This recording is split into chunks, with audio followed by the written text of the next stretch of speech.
আজকে আমরা হাজার হাজার জনতা ভুক্তভোগী আমাদের দাবি নিয়ে উপস্থিত হয়েছে। আমাদের দাবি শুধুমাত্র ব্যক্তিগত দাবি নয়, এখানে 67 লক্ষ গ্রাহকের জীবনের, চিকিৎসার এবং শিক্ষার দাবি। সুতরাং এই 47 লক্ষ গ্রাহক বাংলাদেশের কোন ব্যবসায়িক প্রতিষ্ঠানে টাকা রাখে নাই, কোন কোঅপারেটিভ সোসাইটিতে টাকা রাখে নাই, কোন সমাজ কল্যাণমূলক প্রতিষ্ঠানে টাকা রাখে নাই। ব্যাংকে রেখেছে, বাংলাদেশ ব্যাংকের তফসিল উক্ত ব্যাংকে টাকা রেখেছে, যেখানে তারা টাকা পয়সার সম্পূর্ণ সুস্থ নিরাপত্তার ব্যবস্থা থাকে। সুতরাং এই টাকা পয়সা রেখে আমরা কোনো অপরাধ করিনি। আমাদেরকে হেয়ার কাটের নাম দিয়ে যে মুনাফা আমরা অতীতে গ্রহণ করে ফেলেছি, আমাদের মূল টাকা থেকে সেই টাকা আবার কেটে নেওয়ার জন্য যে পায়তারা করছেন, সেই পায়তারা কোনো অবস্থাতেই সফল হবে না।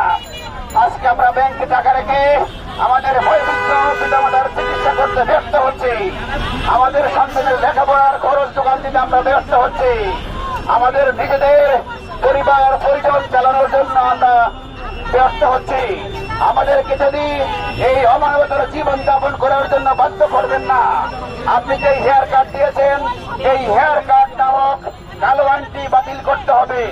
এই হেয়ার কার্ডটি হলো এমনটি কালা কানুন, যেটা ইতিহাসে কোনোখানে কোন দেশে প্রযোজ্য ছিল না। ব্যাংক ডাকাতি করার জন্য, ব্যাংক লুট করার জন্য যারা যারা সহযোগিতা করছে, যারা সহযোগী ছিল, সাবেক গভর্নর সহ যারা সহযোগিতা করছে, তাদের বিচার তাদের একজনকেও আইনের আওতায় আনতে পারে না, তাদেরকে একজনকে আইনের আওতায় আনতে পারে না, তাদেরকে সম্পদ ওগুলো বাজেয়াপ্ত করতে পারে না।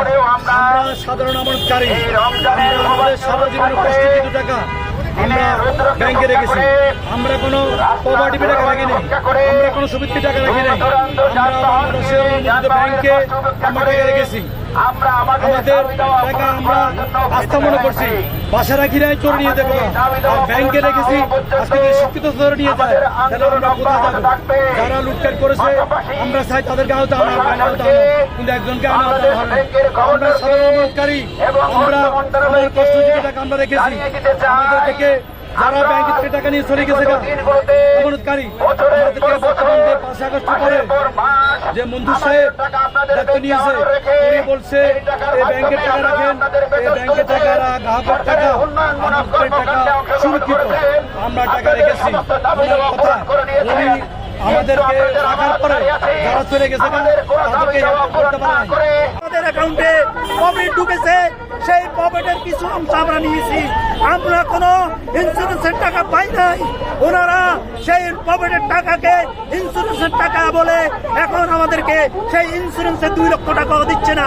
তারপরে ওনারা বলেছে ফেব্রুয়ারি থেকে, জানুয়ারি থেকে, ফেব্রুয়ারি থেকে লাভের টাকা ওনারা দিতে থাকবে, কিন্তু ব্যাংকে গেলে ওনারা ফেব্রুয়ারি থেকে কোনো লাভের টাকা দিচ্ছে না, জানুয়ারির লাভের টাকা দিচ্ছে না।